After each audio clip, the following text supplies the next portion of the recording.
So I'm going to show how to test these heater elements, but for beginners. So basically, you want to go to ohms, which is like this horseshoe shape, omega, and then you just test your leads. When it's open, you should have 0L on there, so open loop. And when you close them, you should get short circuit, which is very, very low ohms reading. Obviously the 0.2 is the resistance of the leads, so you're never going to get rid of that.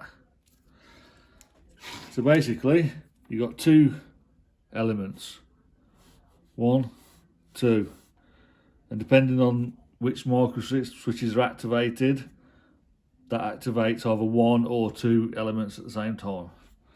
So all we've got to do is check the elements.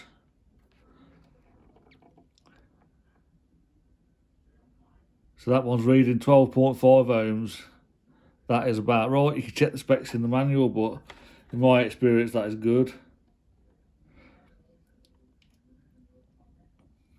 And that one's 15.5 ohms. So they're both good readings. That's all you're looking for. If you add OL, that would mean there was a split in the element, so it wouldn't get hot. And if you had a short circuit, it would be very dangerous and probably tripping your electric.